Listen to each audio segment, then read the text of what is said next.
Amis de l'optique, bonjour. Nous allons parler des jumelles de chasse et d'observation. Donc, deuxième partie, qu'est-ce qui fait la qualité intrinsèque d'une paire de jumelles? Les jumelles sont constituées d'un grand nombre de lentilles et les lentilles transmettent la lumière, devraient transmettre la lumière. En réalité, ce qui se passe, c'est qu'une partie de la lumière qui arrive est réfléchie et une partie est transmise. Qu'est-ce qui fait que la lumière est réfléchie ou que la lumière est transmise? Eh bien, c'est le traitement des verres. Ici, dans cet exemple, on voit ici que les lentilles de l'objectif de ces jumelles reflètent énormément de lumière. Donc, il n'y en a pas beaucoup qui vont être transmises pour arriver à l'œil de l'observateur. Ici, dans ces exemples-là, on a une transmission excellente.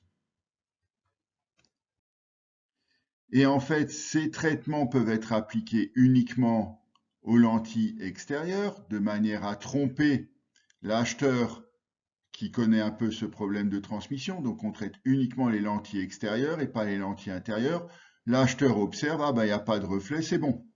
Mais en fait, chaque lentille ici va causer de la perte et des réflexions parasites. Donc, ce qui est important, c'est que toutes les lentilles soient traitées ici. C'est la différence entre des jumelles d'entrée de gamme et des jumelles haut de gamme. Et alors me direz-vous, oui, ça c'est quand les lentilles, même extérieures, ne sont pas traitées, l'image observée se reflète sur la lentille extérieure et en fait ce qu'on devrait voir c'est ce genre de choses. Et donc en fait, vous l'avez compris, un test très simple pour évaluer rapidement la valeur de jumelles, on les regarde à l'envers et plus l'image sera lumineuse, meilleure sera la jumelle, et il ne faut surtout pas qu'il y ait de reflets parasites comme ceci. Cette vidéo vous a plu? Vous pouvez faire un don à l'Eunucre ou en parler autour de vous.